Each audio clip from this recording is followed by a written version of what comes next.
Alors, Boker Tov à tous. Paracha de la semaine, paracha de Lech Lecha.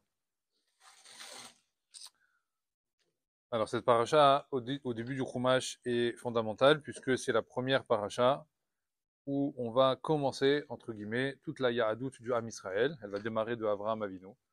Et donc, il est intéressant de s'intéresser et de savoir qu'est-ce que Hachem va dire en premier au premier Yehudi, au premier juif. Hein, il démarre son plan. Pour la première fois, il va parler à un Yehudi, qui deviendra le premier juif de l'histoire, entre guillemets, et il va commencer à lui dire des choses. Donc c'est intéressant de voir quel est le premier enseignement que Kadosh Baruch Hu va donner à Avraham Avinu. Et vous connaissez cet enseignement, vous connaissez cette phrase qu'Hachem il a dit à Avraham Avinu, c'est le nom de la paracha. Il lui dit, dégage, va-t'en, lech lecha. Comme premier enseignement, on peut faire mieux, non? Il y a mieux à faire comme premier cours du professeur. Il vient dans la classe, tout le monde s'assoit, tout le monde prend son cahier et ses stylos. Mes enfants, quoi, dégagez. Et bon, il y a d'autres manières d'entamer les discussions. En tout cas, c'est la première chose qu'Hachem, il parle à Avraham Avinu, 75 ans, et voilà ce qu'il lui dit. Donc il faut essayer de comprendre qu'est-ce qui se cache derrière ce Lech Lecha, qui pour nous, en réalité, est un point de départ. C'est-à-dire que si quelqu'un maintenant, un jour dans sa vie, il a des couchiottes, il a des bayottes, il a des problèmes, etc., il ne sait plus comment se situer dans sa avodat Hashem, etc., par rapport à la Torah, par rapport au mitzvot, par rapport à plein de choses. Attends, on revient au départ. Et on reprend au départ, on reprend au début. Ouais, quoi, c'est quoi le début? Lech Lecha. Quoi, Lech Lecha? Dégage, vas-y, dégage. C'est bizarre ça. Moi j'ai des problèmes, j'ai ça à arranger, ça à arranger. Oui, oui, Hachem il t'a dit d'abord l'ech. Il faut comprendre c'est quoi ce mot l'ech, qui est censé être le début de l'arrangement des problèmes. Oui, Avraham Avinu, il habitait en Galoute, il habitait avec des goïms, il habitait avec des Rishaïm, etc. Hachem lui a dit, je vais t'arranger tous tes problèmes en commençant par ce mot l'ech l'ech. Il faut essayer de voir qu'est-ce qui se cache véritablement derrière cette première phrase qu'Hachem lui a donnée. Maintenant, on va essayer de se demander. Toute la avodat Hachem, on pourrait imaginer que tout est une question en réalité, comme ce qu'on entend aujourd'hui, de religion. D'accord? Juif, c'est une religion. Comme la religion, comme les autres religions, on ne va pas les citer, d'accord? Comme les autres religions, alors tout est un problème de religiosité. Ça veut dire quoi? C'est-à-dire que tout le curseur, il est de savoir si je suis plus ou moins religieux qu'hier. Si je suis plus ou moins religieux que mon copain, ou que mon voisin, ou que mon ami, peu importe. Tout le monde essaye de se jauger par rapport à un niveau de degré de religiosité. Il y a les très religieux, qu'on appelle les Haredi. Il y a les pas du tout religieux, qu'on va appeler les Chiloni. Et on va caser les gens comme ça en termes de quantité, en termes de masse de religion qu'on met à l'intérieur de sa vie. D'accord? Et c'est comme ça qu'on va juger de quelqu'un. Est-ce qu'il est très juif, peu juif, pas du tout juif? D'accord? Et on fait des cases comme ça. Alors, il faut savoir que ça, c'est du flan. D'accord? C'est du vent. Ça n'a aucun rapport avec la notion de Avodat Hashem. Aucun rapport. C'est un leurre. Alors, Chachamim, il demande, il dit, c'est quoi l'enjeu? Il demande, c'est quoi l'enjeu de la Avodat Hashem? C'est quoi l'enjeu? L'enjeu, c'est pas une question de plus ou moins religieux, de qui est plus, qui est moins. C'est pas ça l'enjeu. L'enjeu, c'est de savoir à quel niveau de Kesher, à quel niveau de lien tu es avec Akadosh Baruch Hu dans ta vie. À quel niveau tu es? Est-ce que tu es très proche de lui? Ou est-ce qu'au contraire, tu es très éloigné de lui? C'est tout. C'est juste cette jauge-là qui va permettre de te définir, de savoir à quel niveau de Avodat Hashem tu es. Si tu te sens très proche d'Hashem, et on va essayer d'expliquer, alors ça veut dire que ton niveau de religiosité, il est très haut. Mais si ton Kesher avec Hachem, il est très loin, tu peux faire toute la Torah et les mitzvot de la terre. Si tu n'es pas en Kesher avec Akadosh Baruch Hu, ta Avodat Hashem, elle est au niveau zéro. Donc il ne faudrait pas se tromper en croyant que plus qu'on va rajouter un sac, on va rajouter des mitzvot, on va rajouter du maasim, etc., alors ça veut dire que le niveau de religion, il augmente. Non, c'est pas vrai. Donc Chachamim, ils demandent, et ils disent quoi? Ils nous disent qu'en réalité, il y a deux domaines, vous les connaissez, il y a deux domaines dans lesquels ça va s'exprimer. Il y a le domaine Gashmi, le domaine matériel, c'est la vie de tous les jours, hein, le travail, les activités, etc., peu importe, toutes les activités matérielles qu'on a. Et il y a le côté, quoi, Rouhani, le côté spirituel. D'accord? Donc il y a deux domaines dans la vie d'un homme sur lesquels il va devoir, sans arrêt en réalité, naviguer, et là, et là. Seulement, est-ce qu'il y a un des deux domaines qui peut être éliminé pour se lier avec Hachem? Non, en réalité, les deux, ils sont liés, eux aussi. ils sont imbriqués l'un dans l'autre, d'accord? Le gashmi et le matériel, on peut pas, le gashmi et le spirituel, on peut pas comme ça les séparer les deux. Non, les deux, ils sont l'un avec l'autre. Alors la question, elle est très simple. Comment on crée un lien avec Hachem? Comment on crée un kécher? Comment on crée ce lien avec Akadosh Baruch Hu? Alors, le problème, c'est quoi? C'est que on nous a trop souvent dit que pour avoir ce lien-là avec Akadosh Baruch Hu, ça passait par des choses que vous connaissez tous. Par exemple, des mitzvot. Ouais, tu fais des mitzvot, et tu vas rajouter telle mitzvah, et telle mitzvah, et telle mitzvah. Alors, tu vas créer un lien avec Hachem. Pareil, on va nous dire quoi? Étudier la Torah. Tu vas étudier la Torah, l'imout Torah. Tu vas étudier la Torah, tu vas te rapprocher d'Hachem, etc. Très bien. Fila, tu vas prier, tu vas venir, Shacharit, Mitra, Arvit, tu vas faire tes tsilot, tu vas parler avec Boré Olam, tu vas parler avec Akadosh Baruch Hu, ça va créer un lien avec lui. Ou alors quoi? Même les midot. Le type, il va se faire attention, pas s'énerver, pas être orgueilleux, pas être jaloux, etc. Tous ces éléments-là, normalement, doivent t'aider à quoi? À créer un kécher, à créer un lien avec Akadosh Baruch Hu. Alors, Chachamim, ils expliquent que tout ça, en réalité, non plus, ça marche pas. La preuve, c'est qu'on voit plein de gens très, très pratiquants. Ils pratiquent énormément de Torah, énormément de mitzvot, et pour autant, on va remarquer que dans certaines situations de la vie, il n'y a plus du tout de lien avec Hachem. Et je vais m'expliquer, pour vous expliquer, c'est quoi ce lien-là qu'on parle avec Hachem. Chassal explique, par exemple, que toutes les mitzvot, toute la limud Torah, tout ce qu'on nous demande de faire, ce n'est que des chovot en réalité. C'est des obligations qu'on a. Hachem, il t'a mis dans le monde, il t'a dit tu fais ça, tu fais ça, tu fais ça, tu fais ça, c'est tout ça. Il n'y a pas besoin de chercher, c'est pour se mettre en règle. Vous comprenez? Le Shulchan Aruch, c'est pour se mettre en règle avec la loi, hein, en règle avec la patrouille. C'est qu'on on va pas avoir une médaille parce qu'on a respecté toutes les halachot de Shabbat, ou parce qu'on a respecté les halachot de Kashrut, etc. C'est qu'on n'en est pas là. Maran Shulchan Aruch, quand il a fait le Shulchan Aruch, il t'a dit une fois que tu as fini le Shulchan Aruch, une fois que tu as tout fait, ouais, stam, t'es devenu bien juif, normal. Ça veut dire ce qu'on t'avait demandé au départ, quoi. Ça, ne crois pas qu'on va te donner des louanges, on va des applaudissements, etc. Rien de spécial. Quand tu étudies la Torah, j'étudie la Torah 2 heures par jour, 4 heures par jour, que tu étudies 1 heure, que tu étudies 20 heures, c'est des chovot. C'est une obligation, tu as l'obligation d'étudier à chaque moment de libre. Donc c'est tout. Même si quelqu'un maintenant, il a réussi à étudier 20 heures par jour, waouh, extraordinaire. Mais c'est une chova. S'il avait rien à faire pendant 20 heures, il avait une chova d'étudier pendant 20 heures. Alors lui, c'est ce qu'il a fait, c'est il a accompli l'obligation qu'il avait. La deuxième différence, c'est que toi, comme tu n'accomplis pas ça, tu vois lui comme quelque chose d'extraordinaire. Parce que toi, tu le fais pas. En réalité, c'est toi qui as un problème, c'est pas lui. Lui, il est normal. C'est toi qui es en dessous, en réalité, du seuil. Mais une fois que tu feras comme lui, tu seras pas un génie. Tu seras quoi? Niveau normal. Niveau seuil 0. Tu seras arrivé au niveau 0. Voilà, c'est bien, niveau 0. Donc nous, le problème, c'est qu'on est au niveau moins 20 ou moins 30. Donc on voit le niveau 0 comme extraordinaire. Non, c'est un Hachem, il dit, celui-là, il est au niveau 0. Alors c'est quoi le lien? Alors comment on crée un lien avec Akadosh Baruch? Alors le sabbat de Kelem, il dit, la seule manière de créer un lien avec moi, c'est la manière dont on va se comporter dans les nisyonotes, dans les épreuves de la vie. Tout dépend en réalité de la réaction d'un homme quand il va lui arriver des choses qu'il n'avait pas prévues, des choses difficiles à vivre. Akadosh Baruch Hu, il dit, c'est dans ces moments-là qu'on va voir véritablement si tu es en kécher avec moi. Alors vous savez que, je fais une parenthèse, il y a 2 éléments qui sont souvent un peu mélangés dans les définitions. On a du mal un petit peu à les situer. Je fais une parenthèse tout de suite. Il y a donc les nisyonotes, ce que je vous dis là, on va l'expliquer. Mais il y a aussi ce qu'on appelle les isurim. Il y a nisyonotes et isurim.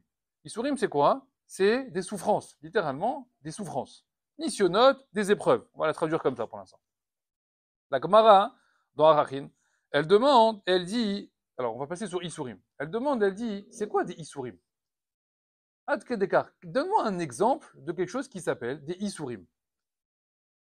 Alors la Gemara, elle dit, elle donne plusieurs exemples, elle essaie de trouver, elle fait comme ça plusieurs propositions. Et à la fin, elle arrive à une définition. Un exemple qui va nous donner une définition de c'est quoi une souffrance dans la vie. Un issour. Pas un issour, hein, pas un interdit, un issour, une souffrance. La Gemara, elle dit, par exemple, c'est quelqu'un, il voulait mettre la main dans sa poche et il voulait prendre combien? Il voulait prendre 3 pièces. 3 pièces de bonnet. Il voulait payer quelque chose, il voulait prendre 3 pièces de bonnet. Il met la main dans la poche, il ressort la main avec combien? Avec 2 pièces, la Gemara, elle dit. Bon, et alors? Bah, il va être obligé maintenant, quoi? De remettre encore une fois la main dans la poche pour aller chercher la pièce supplémentaire. Voilà, la Gemara dit ça, c'est un issour. Ça, c'est une souffrance. Pourquoi? Parce que c'est une tira supplémentaire, quoi. C'est une fatigue en plus. Il va être obligé de reprendre la main, de la remettre dans la poche, de ressortir la pièce. Il dit voilà, ça c'est le niveau, on va dire, bisounours de ce qui s'appelle Yisurim. Ça fait partie de la catégorie des Yisurim. Les Mefarshim lui demandent et ils disent les Yisurim, ils viennent pour faire quoi? C'est quoi le but des souffrances comme ça? Si tu me dis ça, voilà. Après, il y a quoi? Il y a l'embouteillage, il y a la machine à laver qui casse, et tous ces trucs-là un peu du quotidien. C'est quoi ça? C'est quoi ça? Hachamim, ils disent, tous les Yisurim, c'est quoi? C'est des kaparot avonot. Kaparat avonot. C'est pour faire des réparations sur les averot que l'homme il a fait. Ou alors, tikkun amidot. C'est pour réparer l'homme au niveau de ses midot. Donc c'est soit il a fait des averot, il faut réparer, soit il a un problème au niveau de ses midot, et Hachem il lui envoie des situations pour qu'il se calme un petit peu, qu'il arrête de s'exciter, il arrête de s'énerver, il arrête d'être orgueilleux, et ceci, ça va le remettre un petit peu à sa place. Pourquoi tout ça? Parce qu'il n'est pas question pour Akadosh Baruch Hu qu'un homme, il passe 120 ans de vie, ouais, et il répare rien. Il répare rien. Donc après, il arrive au bout de 120 ans, et quoi? Et il se prend tout dans la tête. Non, Hachem dit ça, je veux pas. Moi, je vous fais tout réparer en bas.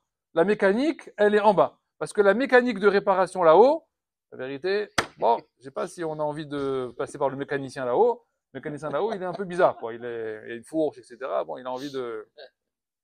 Si tu peux l'éviter, celui-là, c'est bien. Le mécanicien en bas, ouais, c'est qui? C'est Hachem, le mécanicien en bas. Donc moi, je préfère le mécanicien Hachem que le mécanicien là-bas, le zouave qui est là-haut. Ok? Donc c'est quoi la mécanique ici en bas? C'est qu'on est là aussi pour réparer les erreurs qu'on fait au quotidien, des guilgouls précédents, etc.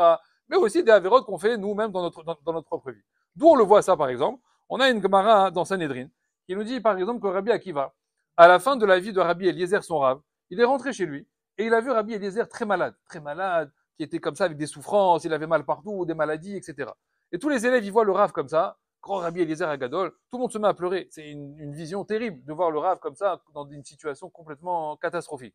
Et Rabbi Akiva, il rentre, il se met à rigoler, la Gemara dit. Il rigole, il danse, etc. Il est content, il tape des mains et tout. Le rave, il dit, qu'est-ce qu'il arrive? Ça va pas ou quoi? Il dit, Akiva, comme ça, tu te moques du rave? Il dit, non, la vérité, je vais t'expliquer. C'est quoi? C'est que moi, j'ai été avec toi toute ma vie. Je t'ai vu au quotidien, tous les jours, j'étais avec toi, etc. J'ai vu chez toi, tout était toujours nickel. Le vin, il a jamais tourné. L'huile, elle était toujours bonne. Le rave, il est jamais tombé malade. Rien, tout mes soudards. Il y avait rien. Il n'y a pas eu un écart pendant 100 ans de vie. Ça, à un moment donné, je me suis dit quoi? Je me suis dit la vérité. Il va arriver là-haut et il va se prendre des tartes. La vérité, j'avais de la peine pour toi. J'avais peur, quoi. Mais Fahed, j'avais peur pour toi. Écoutez bien la question. Rabbi Eliezer, il se tourne vers son élève. Il lui dit quoi? Et tu soupçonnes le rave de faire des avérotes? Si tu me dis que les souffrances que j'ai maintenant, alors c'est bien que je souffre, pourquoi? Pour réparer quoi? On a dit des avérotes. Donc si tu es content, ça veut dire que tu dis que tu penses que j'ai fait des avérotes et que du coup je répare des avérotes. Réponse de Rabbi Akiva. Car limatan ou Rabbeinu. C'est toi qui nous as appris, Rabbi, qu'un homme ne peut pas venir sur terre sans fauter. Impossible. Toi, Moshe Rabbeinu, qui tu veux. Il n'y a pas, c'est impossible. Un homme, il vient sur terre, il fait des avérotes. Donc, Mehila, kaparat avodot, c'est ce que tu es en train de vivre. Et la Gemara s'arrête. Elle s'arrête. Ça veut dire quoi? C'est que din de halacha. Ça fait Rabbi Akiva, il a bien répondu. Donc Rabbi Eliezer, il a baissé le pavillon, il a dit Rabbi Akiva, Tzodek Gadol, il a raison, magnifique, etc. Excellent. Donc ça veut dire quoi? C'est qu'on apprend d'ici effectivement que l'Isourim, les souffrances qu'on vit au quotidien, donc on n'est pas obligé d'arriver à la maladie de Rabbi Eliezer, mais comme je vous ai dit, ça peut être une tira supplémentaire, de mettre la main dans la poche. C'est quoi tout ça là? Tikkun amidot, tikkun averot. D'accord? Donc il n'y a pas besoin de s'exciter, c'est pour te réparer, c'est pour t'arranger. Donc il y a quelqu'un qui est là avec un tournevis, d'accord? Et il est en train de remettre le boulot à l'endroit. C'est pas la peine de t'exciter, d'accord? Très bien. Maintenant, ça, c'est une obligation. C'est une chova. C'est qu'Hachem, il vient, il répare.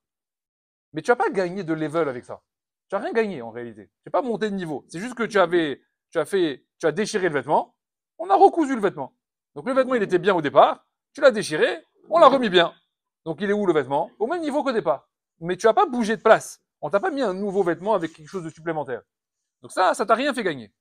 Le sabbat de Kelem, il vient, il dit, la seule chose qui peut te faire gagner des jalons dans la vie, c'est quoi? Ce sont les nisyonotes. Ça n'a rien à voir avec les Issourim. Rien à voir. Et c'est quoi les nisyonotes? Ça commence avec Avraham Avinu. C'est pour ça que la Mishnah va dire que à Sarah Nisyonotes, Kadosh Baruch Hu, il a envoyé 10 épreuves à Avraham Avinu. Pourquoi tu me dis ça? Pourquoi tu me parles de ça? Parce qu'en réalité, le inyan d'un juif, la première chose qu'Hachem fait avec un juif, c'est quoi? C'est de ne jamais le laisser au niveau initial. Le but d'Akadosh Baruch Hu, c'est de le faire quoi avec nous? C'est de toujours nous faire monter de niveau. Il va jamais nous laisser au niveau 0. Il veut toujours nous amener quelque chose pour nous donner un niveau supplémentaire. Donc en réalité, c'est quoi? C'est que maintenant, le Nisayon, il arrive. Et je vais expliquer c'est quoi un vrai Nisayon par rapport à un Isurim. Le Nisayon, il arrive. Et là, on est à la croisée des chemins. Tout dépend de la réaction que tu vas avoir dans le Nisayon. Est-ce que je peux refuser le Nisayon? Non, impossible. Le Nisayon, il s'est présenté à toi. Hachem, il te l'a envoyé. Impossible d'y échapper. Maintenant, on a un problème avec ce Nisayon. C'est quoi? C'est que de ce Nisayon-là va sortir deux possibilités. Ou une chute, ou une montée. Mais tu peux pas refuser le Nisayon en disant « Attends, moi ça m'intéresse pas. Moi je préfère rester là où je suis. Laisse-moi tranquille. Je continue ma petite vie quotidienne, etc. Il va rien se passer. » Non, non, non, non, non. Hachem, il t'a envoyé le Nisayon et maintenant il croise les doigts et il attend. Alors tu vas faire quoi dans ce Nisayon? La réaction que tu vas avoir dans ce Nisayon va décider en réalité de ton niveau suivant. Ça veut dire quoi? Est-ce que tu vas chuter de niveau ou est-ce que tu vas réussir le Nisayon et augmenter de niveau? Mais tu peux pas, absolument pas rester à ta place. Mazel Nisayon, Achamim Nisayon, c'est la shon Nes. C'est quoi un Nes en réalité en hébreu? C'est quoi un Nes? Eh ben non, c'est pas un miracle. Non plus. C'est quoi? Un étendard. Hazak ou Barour, c'est un drapeau. D'accord? Ça, mal Nes. D'accord? On prend comme une perche et on met comme ça un drapeau et on le montre comme ça. C'est quoi un Nisayon? Un Nisayon, c'est quelque chose qu'on va pouvoir montrer. Voilà le Nisayon que j'ai eu dans la vie et voilà l'épreuve qui m'est arrivée et voilà que j'ai réussi à la passer. Donc le Nisayon, il sert à quoi? Il sert à jauger un homme le niveau de avoda dans lequel il est. Pourquoi? Parce que le problème, c'est quoi? C'est qu'un homme, tout au long de sa vie, il pourrait se mentir à lui-même. Il pourrait se voir plus beau qu'il ne l'est. Moi, je suis religieux comme ça. Moi, je suis pratiquant comme ça. Donc moi, j'ai tel niveau. Donc moi, j'ai tel, je suis à tel curseur de avodat Hashem. Le Nisayon, il arrive, il va te remettre à ta place. Il va permettre de te définir, de savoir en réalité, véritablement, si tu es le tzaddik dont tu parles, ou si en réalité tu es toujours au niveau CM2, quand tu avais 14 ans. Ouais, 14 ans, non, c'est beaucoup moins. Bon. C'est 14 ans CM2, c'est... D'accord. Ouais. C'est Nisayon, c'est... Voilà, je sais plus. Nisayon, alors le Nisayon, à l'inverse du Isurim, c'est quoi? C'est qu'il n'est pas là pour réparer quelque chose. D'accord? Les Isurim, ils viennent pour réparer des Averot, pour réparer des Midot. Le Nisayon, il vient réparer rien du tout. Il vient te donner la possibilité, c'est comme une perche tendue, il vient te donner la possibilité de monter de niveau et de te jauger pour savoir véritablement où tu en es. Ce qui veut dire qu'un Nisayon, c'est pas une méchanceté d'Hachem. C'est une tova, en réalité. Hachem, il vient t'aider. Il te la donne pour toi. Un, tu vas savoir où tu en es. Deux, tu vas permettre de t'élever. Donc c'est magnifique. Le problème, c'est quoi? C'est que le monde dans lequel on vit, il est très, très difficile. Il est très difficile. Donc la première chose qu'il va falloir qu'on développe dans ce problème de Nisayon, c'est quoi? C'est de ne pas avoir peur. Parce que la première réaction qu'on a, quand un Nisayon il arrive, on panique. On stresse. Et après, on l'aborde et on le règle d'une mauvaise manière. Pourquoi? Parce qu'au point de départ, on a un problème qui est quoi? Qui est le pahad, qui est la panique, qui est la peur. Comme on dit dans la... Il y a une chanson qui dit comme ça. Vous connaissez la chanson? Hein? Non?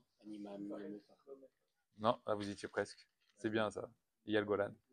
Pour ceux qui... Hein? Vous connaissez pas la chanson? Kola olam kulo. À quoi il ressemble le monde? Gesher Tsar Meod. C'est quoi Gesher Tsar Meod? Un pont très étroit. C'est quoi le monde en fait? Le pont, c'est un pont très étroit. C'est quoi un pont très étroit?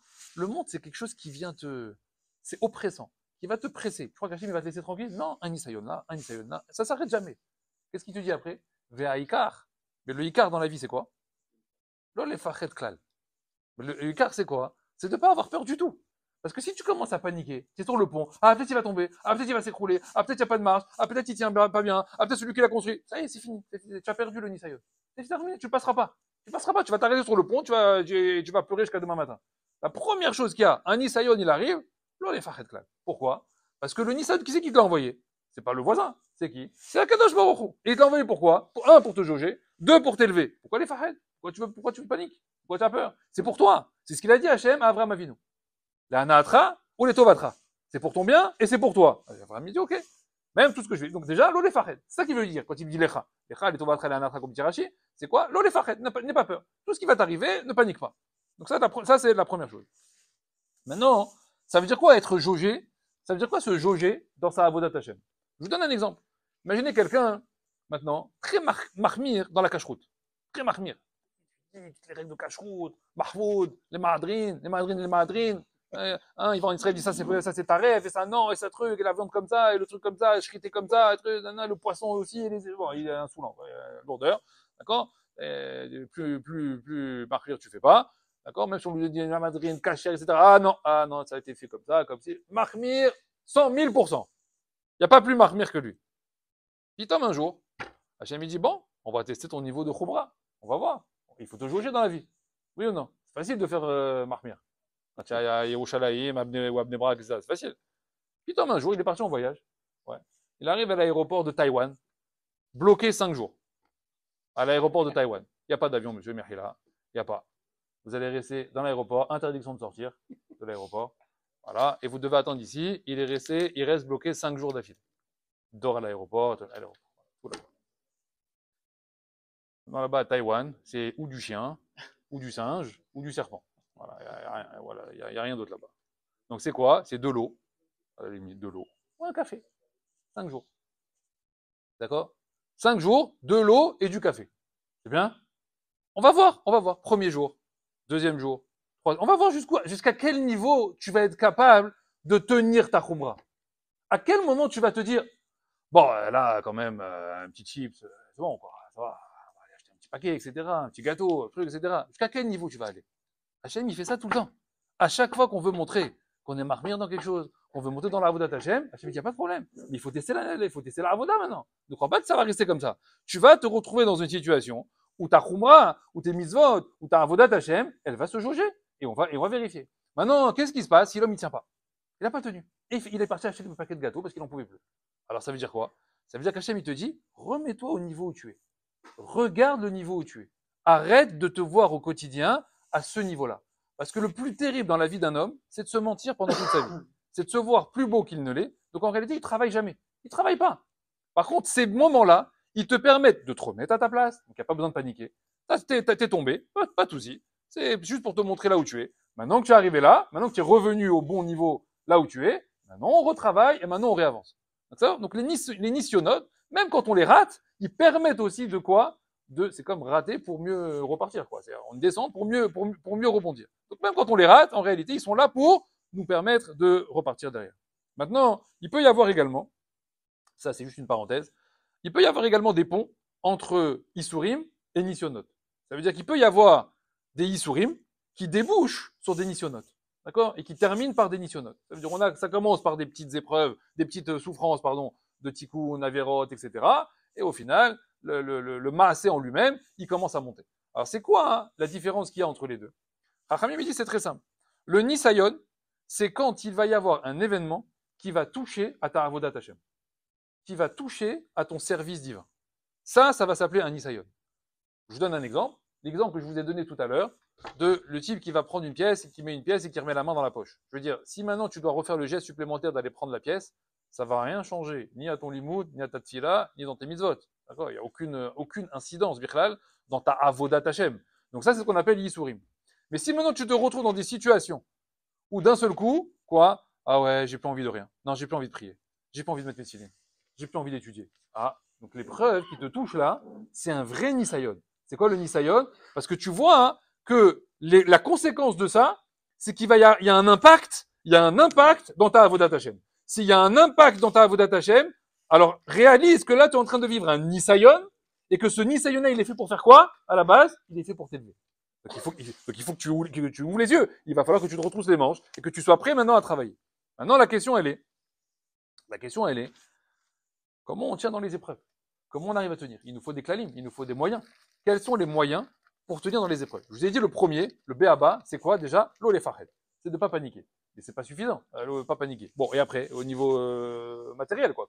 Comment je tiens une épreuve? On va pas faire la liste de toutes les missionnaires qui existent, mais vous pouvez aisément vous faire une liste dans la tête de choses qui sont moins graves, moyennement graves, mais il y a des choses aussi très difficiles à vivre. Donc il faut avoir dans la main des éléments qu'on peut sortir dès le moment où le Nisayon il arrive. Parce que si maintenant, quand le Nisayon arrive, Alors, qu'est-ce que je dois? Et on ne sait pas. C'est fini, on a perdu un jour, 2 jours, 3 jours, une semaine, etc. Le Nissan, il nous a tellement envahi qu'à la fin, c'est terminé. On est sous l'eau, on est noyé, on ne sait plus quoi faire. On va devoir le rave. Après, on va je sais pas qui, là-bas, et les bouteilles, et les machins, et la raque, etc. On ne sait plus quoi faire. On va visiter tous les quais vers Tzadikim. Et ça va durer 5 ans l'histoire. Et au bout de 5 ans, on va rencontrer au moins un qui va le dire, mais c'est ça qu'il faut faire. Ah ouais, mais si tu me l'avais dit à 5 ans aussi, j'aurais pas fait toute la tournée des, pas des bars, mais la tournée des Kvarim. Vous avez compris. Alors, par exemple, on nous dit, si tu veux comprendre les épreuves, alors regarde, on va regarder le premier qui a été éprouvé. Le premier, c'est ça, il faut aller voir à la source. Donc, le premier qui a été éprouvé, c'est qui? C'est Avraham Avinu. Hachem, il est venu le voir, et il lui a dit, Avraham Avinu, lech lecha, me'artzecha, me'olatecha. Très bien. Maintenant, vous savez que dans la Torah, il y a une autre fois où Hachem, il a parlé à Avraham Avinu, et il lui a encore dit lech lecha. 2 fois, il lui a dit lech lecha. Voilà. Première fois, lech lecha, c'est là, lech lecha, me'artzecha, me'olatecha, etc. Et le deuxième lech lecha, c'est quand il va lui dire de prendre son fils pour l'amener au Har HaMoriah et pour faire la Akedat Yitzhak. D'accord? Donc 2 fois lech lecha. Le Midrash, il demande, Midrash Bereshit Rabbah, il demande. Il dit, dis-moi, quel est le lech lecha le plus dur des deux?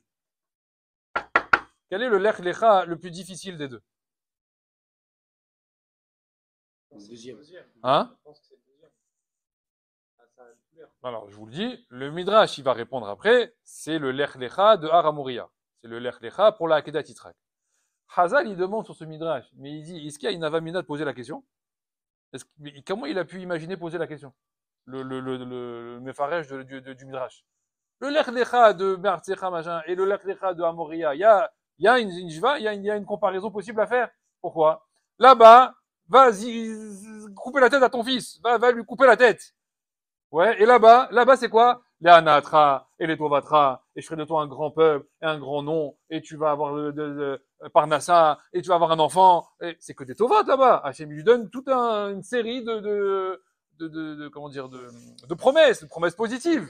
Et là-bas, c'est quoi? Allez, éclate toute ta descendance, tue ton fils, égorge-le, tu perds tout. Tu perds ton fils, tu perds tous tes adeptes qui ne juraient que par toi. Toute ta vie, tu la jettes à la poubelle.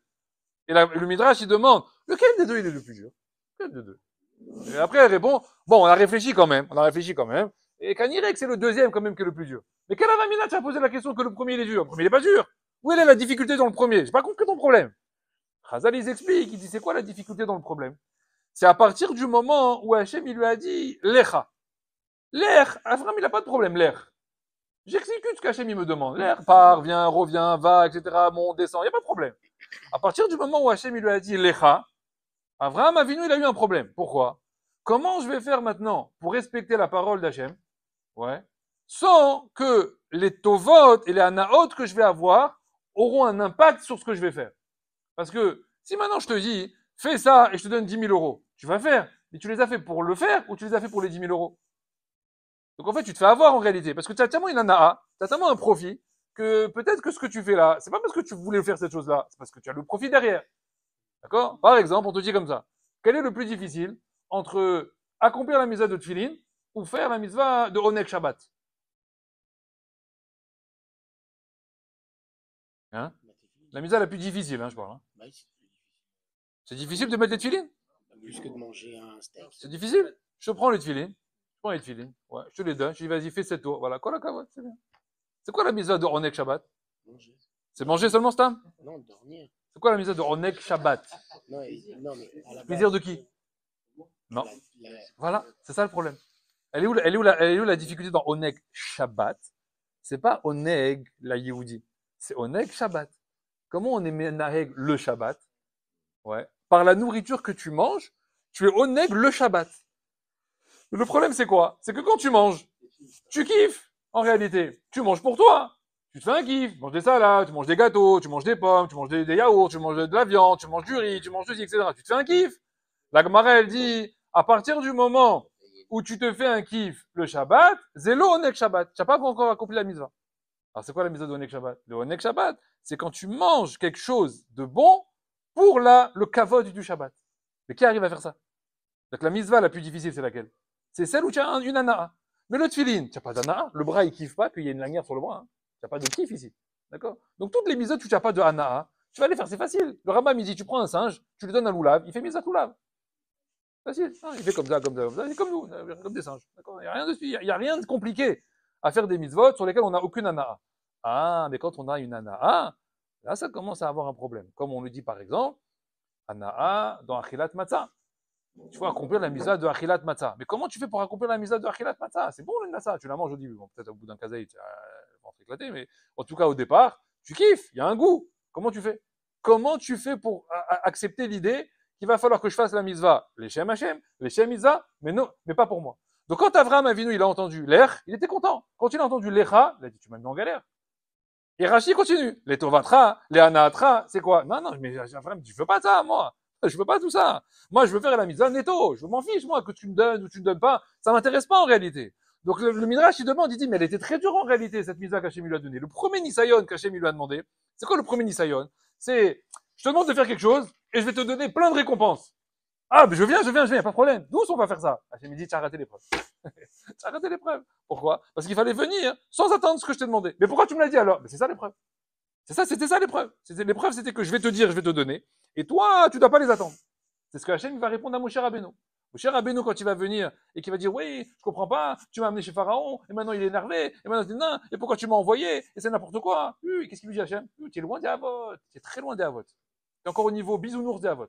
Pourquoi? Parce que les Havot, je leur ai promis, et à la fin, je leur ai jamais rien donné. Il y en a un qui est venu me dire quelque chose. Il y en a un qui est venu me chercher des noises. Je leur ai même fait l'inverse de ce que je leur avais dit. L'inverse, vous entendez? Hachem, il lui dit quoi ici? Nous, on dit, ouais, c'est génial. Il lui dit, tu vas avoir une terre, elle est à toi, et tout est à toi, et c'est magnifique. Il arrive là-bas, ouais, tout le monde veut le tuer, il y a rien à manger, il est obligé de s'exiler en Égypte comme un clochard, etc. Qu'est-ce qu'il devrait dire à Abraham? C'est une arnaque, en réalité. Abraham, il est content quand il voit ça. Pourquoi? Il dit, moi, je veux pas le lecha. Ne me donne rien, ne me donne rien. Et Hachem, il continue. Et tu vas avoir un enfant, et tu vas, non, non, rien. Je veux rien. Arrête avec tes promesses. Arrête avec tes aftarchot. J'attends rien de toi. Hachem il dit, ça c'est la première épreuve d'Avraham Avinu. Donc il y avait une avamina de se dire, attends, c'est pas difficile l'Echlecha, c'est très difficile l'Echlecha. Demander à quelqu'un de faire quelque chose, c'est comme dans Kibbutz Avaim. Vous demandez à un enfant de faire quelque chose à la maison. Mais vous lui dites, si tu le fais, je te donne un bonbon. Il va faire, ah, magnifique, tu as respecté Kibbutz Avaim. Ah, je sais pas. Peut-être c'est faux. Pourquoi? Parce que peut-être que la chose qu'il a respectée, c'était pas pour toi. C'était pour qui? C'était pour le bonbon. Alva et qu'un enfant, il arrive à respecter l'ordre que tu lui dis, bli sachar, sans récompense. Papa, qu'est-ce que je gagne si je fais ça? Rien. Ma reconnaissance éternelle. C'est bien ça? Faire pour faire. Tu sais faire ça? Donc, Chachamim, ils disent, c'est bien au départ, pour booster les enfants, de lier la mitzvah ou le chinour, etc., qu'on leur demande, avec une tova ou avec un sachar. Mais il ne faut pas exploser dans le sachar, parce qu'il y en a, c'est un peu démesuré. Hein. Ouais, va me chercher un verre d'eau, je t'achète un vélo. Bon, d'accord. Là, vous avez compris que c'est pas un chinour, là. On n'a rien compris. Ouais, vous rigolez, mais ça se voit. D'accord. Donc déjà, ça, non. Et donc il faut pas comme ça démesurer. Et Chachamim dit qu'au bout d'un moment, il faut plus rien. Même un bonbon, il faut pas. C'est qu'à un moment donné, l'enfant, quand il commence à grandir, il faut essayer de se détacher au maximum du sachar attendu, entre guillemets. Et il faut essayer de jauger l'enfant à quel niveau il est. Et on voit, papa, si je fais ça et j'ai quelque chose, mon fils, regarde, je vais t'expliquer. Et si juste tu fais la mitzvah de Kibbutz Avaim, tu fais ce que je te demande. Relou. Tu vois qu'il n'est pas encore arrivé au niveau. Donc il y a du travail. À un moment, un enfant, il doit être arrivé à un moment donné à être capable de dire, de pas demander, et qu'est-ce que je gagne? Qu'est-ce que rien? Tu gagnes rien. Tu gagnes rien. Ça, c'est comme ça qu'on avance. Donc on voit ici que quoi? Que finalement, le moment le plus difficile, en réalité, c'est quoi? C'est lorsqu'on est confronté à une mitzvah sur laquelle on a une anna. Donc c'est parce que au Nek Shabbat, etc., ça va être une des mitzvot les plus difficiles. À chaque fois qu'il y a une notion de nourriture, c'est la mitzvah la plus difficile. Donc dans le Lech Lecha, quelle était l'épreuve en réalité? Dans le Lech Lecha, c'est d'arriver à faire Lech et de supprimer le Lecha. Avraham Avinu, il a entendu Lech Lecha. L'épreuve, c'était de faire Lech et d'oublier complètement le mot Lecha, qu'il va gagner quelque chose. C'est pour ça que juste après dans le texte, vous avez ici Lech Lecha, Me'artzecha, Me'olatecha, Me'betavicha. Et à la fin, et le passe, bon, va avec Golgadol, etc. Bon, ça, c'est toutes des promesses d'Hachem. Et donc, Abraham, il a entendu tout ça. Et donc, après, qu'est-ce qu'il fait? Normalement, il se met en chemin. Oui ou non? Qu'est-ce qu'il y a marqué? Va yelech Abraham. Et Abraham, il est parti. Chachamim, ils disent ici, normalement, si on avait voulu faire une redondance avec le début du pasouk, on aurait dû mettre 2 fois le mot lech. On aurait dû mettre alors yeler, par exemple. Et partir, il est parti. Parce qu'on faut respecter le lech lecha. Là, il y a marqué quoi? Va yelech. Stam. Mazé va yelech stam. C'est qu'Avraham Avinu, quand il est parti, il a supprimé complètement le lecha. Rien que il a entendu le mot lech. Va yelech Avraham, zéou. Il n'y a pas le après pour lui, etc. Donc il a réussi en réalité cette épreuve. Ken, vas-y. Dans le Lecha, alors, dans le deuxième, il y a Lecha, alors. Le Lecha, il sera quoi? Dans le Dans le deuxième, dans la guerre. Tout, c'est les anatra ou les tovatra. Tout, c'est les anatra ou les tovatra. Tu vas gagner quelque chose. À chaque fois, c'est comme ça. On reparlera au moment de la Kedah si tu veux, mais dans chaque épreuve, dans chaque chose qui se présente à quelqu'un, il y a toujours un lecha. Toujours. Il est petit, il est grand, il est voyant, il est visible, il est imposant, peu importe, mais il y a toujours un lecha. Il y a toujours un. D'ailleurs, un homme, souvent, on n'arrive pas à faire quelque chose si on gagne pas quelque chose derrière. Hein, ça peut être du kavod, ça peut être de l'argent, ça peut être de la reconnaissance, mais faire quelque chose netto, sans rien attendre, ni des autres, ni d'Hachem, ni de rien du tout, c'est très difficile. Mais dans chaque mitzvah, il y a un élément. Donc, Akadosh Baruch Hu lui a dit, les deux éléments qui t'englobent les 10 nisyonotes, qui t'englobent les 10, en fait, ton épreuve totale dans toutes les épreuves, c'était quoi? C'était le lecha. De savoir à quel moment tu vas être capable de supprimer le lecha. Ça veut dire, en gros, le lecha, c'est quoi? Ton intérêt personnel dans un isayon. Ton intérêt personnel. Je vous donne un exemple. On nous dit, Avraham Avinu, il aimait Ishmaël. Il aimait Ishmaël. D'accord? Il aimait Ishmaël. Il n'avait pas aucun problème, Avraham Avinu, avec Ishmaël. Il aimait Ishmaël. Et quand il apprend qu'il y a des embrouilles avec Yitzhak, etc., et que Sarah, elle lui dit, moi, je veux pas que lui, il hérite avec mon fils, je le veux pas, etc., Avraham, il n'est pas content. Au début, Avraham, qu'est-ce qu'il lui dit? Il lui dit non. Il lui dit, c'est une taout. Il lui dit, Ishmaël, tu touches pas à Ishmaël, tu laisses Ishmaël tranquille. Mais quand on va voir, Kadosh Baruch Hu, il va parler à Avraham, et il va lui dire quoi? Il va lui dire, non, ce qu'elle a dit, Sarah, il faut l'écouter, elle a raison, il faut renvoyer Ishmaël. Qu'est-ce qu'il fait Avraham? Alamakom, ça veut dire Alamakom, ah, mon intérêt à moi, mon envie à moi, elle était de garder Ishmaël. Ah, ton envie à toi, elle est de ne pas garder Ishmaël? Il prend Ishmaël, il prend Agar, il les jette de la maison. Et il ne le fait pas avec tristesse, avec peine, il le fait avec quoi? Il le fait avec la voûte. La voûte! C'est, je vais respecter l'ordre divin de renvoyer Ishmaël. Mais attends, il y a 2 secondes, là, ici, là, si je t'avais renvoyé Ishmaël, tu te serais ouvert les veines. Oui, mais maintenant, j'ai entendu qu'Akadosh Baruch Hu, c'est ça qu'il veut. Ça veut dire, qu'est-ce qu'il veut? Il veut que tu supprimes tout intérêt personnel. À partir du moment où tu mets un intérêt personnel dans ta avodat Hashem, c'est une taout. Pourtant, Hashem lui-même va jouer avec ça. Parce que dans toute la avodat Hashem, il te met un intérêt personnel en jeu. Et il te demande, tu le fais pour l'intérêt ou tu le fais les Shem Mitzvah? C'est à toi de voir. Mais si tu le fais par intérêt, alors tu connais le niveau dans lequel tu es. Et les nisyonotes, ils vont venir te rappeler à l'ordre pour te dire, non, en réalité, c'était pour toi. Quand tu fais Onek Shabbat, c'est pour ton kiff. Comme il dit le Ben Ishraï. Ben Ishraï, il dit, tu feras Onek Shabbat quand tu te soucieras que tous les pauvres de ta ville, ils ont la même table que toi à Shabbat. Comme ça, il dit le Ben Ishraï. Il disait Onek Shabbat. Pourquoi? Parce que ça, c'est pas le Onek Shabbat, c'est Onek Shulchancha. C'est Onek ta table à toi. Mais la table de l'autre là-bas, toi, il y a 100 000 salades, et lui, il a 2 radis et une olive. Ça t'embête pas que le Shabbat, à un endroit de la ville, il est mévasé, il est dénigré? Non, ça me dérange pas. Moi, du moment que sur ma table, c'est Shlomo Ameler, ça me va. Ben Ishraï dit, c'est le Onek Shabbat. Donc tu respecteras Onek Shabbat quand tu te soucieras que celui qui est à côté de toi là-bas, lui, il peut pas faire Onek Shabbat. Parce que c'est pas lui le problème, c'est pas sa table à lui, c'est pas ta table à toi qui est en jeu. C'est quoi? C'est le Shabbat en lui-même. Et le Shabbat en lui-même, il a besoin de sa table à lui, de ta table à toi, il a besoin de toutes les tables de tout le monde. Que le vendredi soir, tout le monde ait une table bien remplie pour Shabbat. Mais si tu t'occupes que de toi, il y a un atra. Donc c'est pour ton kiff. Donc Hachem dit, Zélo Onek Shabbat. Tu n'as pas encore accompli la mitzvah de Onek Shabbat. Donc tu peux te dire toute la journée, j'ai fait Onek Shabbat, quel Onek Shabbat. Rien du tout, ouais, zéro, walou, rien du tout. C'est Onek monsieur un tel. D'accord? Donc maintenant, on nous dit comme ça. On nous dit, je vous ai demandé tout à l'heure, quels sont les klalim qui vont nous permettre de réussir les nisyonotes? Quels sont les moyens que Hachem peut nous donner ou qu'on doit développer pour absolument passer toutes ces épreuves-là qui vont se donner à nous? À part l'eau mefached qu'on a dit au départ, qui est le point de départ.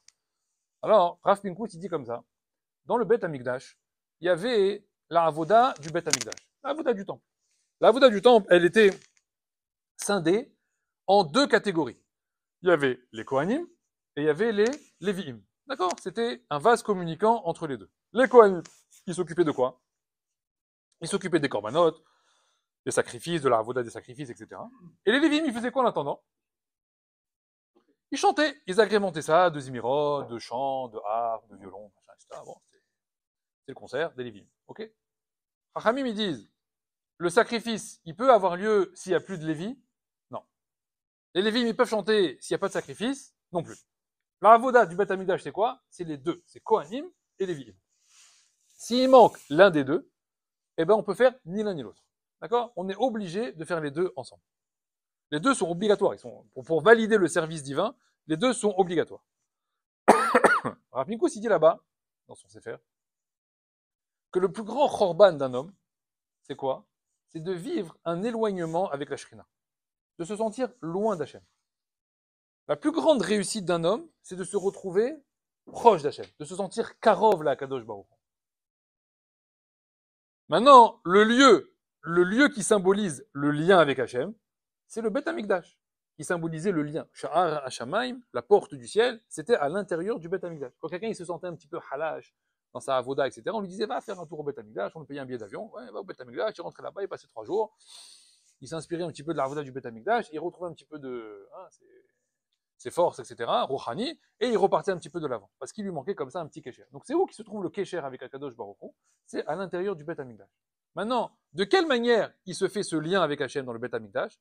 Avec des sacrifices et des Lévi'im qui chantent. D'accord? Que représentent les deux? Alors il dit là-bas, Rav Pinkus, c'est quoi les sacrifices? C'est quoi les sacrifices? C'est on shrite une bête, ouais, on la découpe en morceaux, on prend son sang, on asperge son sang, et on brûle ses graisses. C'est ça le sacrifice? C'est ça Beth Amikdash? C'est quoi ça? Ça symbolise quoi ça? Hamim ils disent, les sacrifices ils symbolisent les nisyonotes de l'homme. Ils symbolisent les épreuves qu'un homme il va vivre dans sa vie. Maintenant, comment on les passe ces sacrifices? Comment on va les surmonter? Comment on va surmonter ces épreuves? Ces difficultés-là, shriter, asperger le sang, etc. C'est des difficultés tout ça. Hein? Non, c'est là-haut, c'est là-haut. D'accord? C'est des difficultés tout ça. Hamim ils demandent et ils disent, et comment on les surmonte? Avodat Alevi'im. C'est eux qui viennent soutenir les corbanotes, qui viennent soutenir les sacrifices. Comment? Ils chantent. Zmirot. Comment ça, ils chantent? Mais on est en train de découper un rondel, une vache, là, et lui, il est là. Il chante comme ça. Et lui, il est en train de se sacrifier. Qu'est-ce qu'il a chez de toi, en réalité? Donc, en réalité, il y a deux qualités. Il y a deux choses qui vont permettre à un homme de passer les épreuves. Deux choses. C'est quoi? Hachamim, ils disent, c'est Emuna Vesimcha. Emuna Vesimcha. Parce que quand un homme il commence à être shrité, un homme Hachem commence un peu commence à lui faire un peu une patte comme ça, et le tordre, Gesher Tsarmeod on a dit, à le presser un petit peu. Comment je me sors de ça? Comment je m'évade de ça? Hachem ici, il te manque deux choses. Il faut que tu travailles sur deux choses. Emouna et Simcha. Vas-y Emouna. Emouna ça veut dire quoi? Ça veut dire quand il t'arrive quelque chose déjà premièrement, ne pas se plaindre, ne pas être en colère, ne pas s'énerver, ne pas s'exciter. Ça découle de l'olefached. Quelqu'un qui a peur, il s'énerve. Quelqu'un qui a peur, il se plaint. Parce qu'il ne comprend pas en réalité. Achamim ils disent, il te manque de la Emouna. La peur dans un Isayon, c'est un manque de Emouna. Donc il faut déjà que tu comprennes que la Emouna, elle se travaille. La Emouna, elle se travaille comment? Je me tais. Si j'ai rien à dire, je dis rien. Si je ne comprends pas, je dis rien. Si j'ai quelque chose que j'ai compris, je dis. Mais si j'ai rien compris, je me tais. C'est pas la peine de dire, et pourquoi? Et ceci, il m'arrive ça, et ça. Il t'arrive la chose maintenant. Emouna, ça veut dire quoi? Ça veut dire quoi? L'air. Avance. Arrête de parler. Arrête de réfléchir. Stam, rien qu'avance. Rien que continue ton chemin. Passe ton chemin. Ah, j'ai rien vu. Avance. Arami, ça c'est Emouna. Et comment on vit dans cette épreuve-là? Si maintenant tu dis ok, très bien, Emouna, j'avance, ouais, ça vient d'Hachem, ok, pas de problème. Mais le type, il fait la tête pendant 3 jours. On peut plus lui parler. Il est insupportable. Il rentre à la maison, on te dit quelque chose, c'est tranquille. Tant qu'il a pas réglé son problème, c'est devenu. Hachem dit, mais là, dans le Nisaïon, il manquait une autre partie. C'est quoi? C'est la Simra. Pourquoi tu es comme ça? Pourquoi tu me gênes comme ça? Ben, t'as vu ce qui m'arrive? J'ai perdu ça, j'ai eu ça, j'ai eu ça. Mais le Nisayon, il est fait pour te jauger ta Emouna et ta Simcha. Ta Simcha, pas quand je te donne un enfant, une maison, de l'argent, un pidjo, une Brit Mila. C'est pas là-bas que je vais jauger ta Simcha. Les gens, ils croient qu'on est jaugé de la Simcha à Purim. T'as vu comment je suis sa meilleure pour Hachem? C'est Purim. Je crois qu'Hachem, il jauge la Simcha de quelqu'un s'il est sa mère dans la vie à Purim. Il n'en a rien à faire, Hachem, de la Simcha de Purim. Il n'en a rien à faire. Alors à quel moment tu vas jauger si je suis sa meilleure dans la vie? À quel moment? Dans les nisyonotes, dans les problèmes, dans les épreuves. Là, je vais vérifier comment tu es. Parce que si tu fais la tête pendant 3 semaines pour un problème qui t'arrive, qu'on ne peut plus te parler, c'est que la jauge, elle va redescendre très très bas. Très très bas. On nous dit Avraham Avinu, quand il est parti faire la Akedat Yitrak. Akedat Yitrak, il va pour tuer son fils. Ok? Comment il y va? On nous dit. Vayashkem Avraham Baboker, Itlaavout, se lève tôt, il selle son âne. Et le piout là-bas, qu'on y a à Rosh Hashanah, il dit là-bas comment il s'est levé, comment il est allé. Mais Simcha Rabbah. C'est-à-dire que, imaginez la scène, Avraham Avinu là, on parle de Hakeda, etc. Il a plus de 100 ans, etc. Il est en train de sceller son âne. C'est quoi la scène? C'est quoi la scène? Il est 5 heures du matin, au pied d'aurore comme ça, il sait son âne. C'est quoi la scène? C'est un vieillard de 100 ans avec un couteau. Ouais, il va se tuer pour son fils. Il fait revoir son âne pour aller tuer son fils. Et qu'est-ce que tu le vois là? Qu'est-ce qu'il fait? Il sifflote, il chante. Qu'est-ce que tu fais, Abraham? Je vais tuer mon fils. T'es sérieux? T'es sérieux? C'est ça le tableau Avraham Avinu. L'épreuve qu'Hachem il m'envoie n'entachera jamais quoi? Un, Maïmouna, deux, Masimcha. Si ces deux éléments-là, ils sont entachés, le Nisayon, je suis sûr qu'il va descendre en bas. Ce sont les deux éléments en réalité qui vont te faire chuter. Maintenant, Chachamim, ils disent que ces deux éléments-là, ils sont liés à un troisième. C'est-à-dire que les deux là sont deux pièces, en réalité avec un fil, et ce fil-là, il tient les deux. C'est quoi ce fil-là qui tient les deux? On remonte la chaîne. Ce fil-là qui tient les deux, Chachamim, ils disent c'est quoi? C'est le Ratson. Le Ratson de l'homme. Qu'est-ce qui fait qu'un homme, quand il lui arrive quelque chose dans la vie, il commence à se plaindre? Je vous ai dit tout à l'heure, la Emouna, elle est dépendante de celui qui se plaint ou qui se plaint pas. Vous auriez dû me demander, mais comment on fait pour pas se plaindre? Comment on fait? C'est dur, des fois on vit quelque chose et on n'a pas envie de vivre cette chose-là. Tu as raison, le problème de départ en réalité, avant la Emouna, c'est un problème de Ratson. C'est quoi le problème de Ratson? C'est qu'on est persuadé, nous, dans la vie, que ce qu'on veut va se passer. C'est tout. J'ai un Ratson, j'ai des envies, j'ai des projets, j'ai fait des plans, et donc forcément, ça va arriver. Mais quand arrive le contraire, je dis ah non, c'est pas du tout ce que j'ai prévu. Et là, ça va rentrer en conflit entre qui? Mon Ratson à moi et le Ratson d'Hachem. Ratson Hachem, c'est ce qui vient de se passer. Mon Ratson à moi, c'est ce que j'avais imaginé depuis 3 mois. Ah, comment on fait maintenant? Je suis pas content. Donc un homme qui a un problème de Emouna, qui a un problème de s'énerver, qui a un problème de peur quand il arrive quelque chose, c'est parce qu'il est persuadé en réalité que son Ratson, il passe avant tout. Il passe avant tout le monde. Et donc Hachem me dit, mais ton Ratson, c'est une chose. Mais qui va gagner entre mon Ratson et le tien? Et tu veux vraiment comparer les deux? Quoi qu'il arrive, qu'est-ce qu'on dit dans le Teilim? Va, ça, Hachem, il t'accoupe. Au final, qu'est-ce qui s'accomplira? Ce qui s'accomplira, c'est ce qu'Hachem il veut. Atzat Hachem. Toi, tu fais Rov Machashavot Belevish, il y a beaucoup de pensées dans le cœur de l'homme. Tu peux imaginer des plans, tu peux faire ce que tu veux, etc. Va, Atzat Hachem itakoum. Mais au final, qu'est-ce qui va s'accomplir? Ce que moi j'ai envie. Alors il se trouve, par mégarde, que des fois, ce qui arrive, c'est ce que tu avais prévu. Parce que bizarrement, on a matché tous les deux. Ce que tu as prévu, ce que tu as attendu, c'est ce que je voulais moi aussi. Mais le problème, c'est que dans ces cas-là, toi, tu vas être persuadé que ce qui arrive, c'est parce que tu l'as voulu. Parce que toi, tu l'as mis en place. Mais quand va arriver un autre moment où ce que tu voulais mettre en place n'arrive pas, alors là, tu n'es pas content. Parce que tu es persuadé que dans la vie de tous les jours, quand tu veux quelque chose, quand tu mets en place quelque chose, ça marche. Ça, c'est une erreur. Même quand tu veux quelque chose et que tu veux mettre en place quelque chose et qui marche, c'est le Retson Ra. C'est pas ton Retson à toi qui est en train de se passer. C'est qui? C'est Retson Hachem. Il se trouve que ça, c'est bien goupillé. Mazel tov, Toda Rabba, magnifique. Mais en réalité, c'est pas comme ça que ça marche. Donc le premier problème qu'un homme il a dans la vie en réalité, c'est de savoir quelle est sa volonté. Qu'est-ce qu'il doit faire? Maintenant, on nous dit comme ça. On nous dit, moi j'ai envie de faire quelque chose. D'accord? Hachem, il m'envoie quelque chose. Il m'envoie une épreuve. Bon, je dis ok, bon, je baisse la tête, c'est tout. Je dis, oh, bon, Hachem, il veut comme ça. Bon, ok, tu veux comme ça, alors je fais. Bon, je fais. Attends, là. Tu fais, parce que maintenant tu es contraint.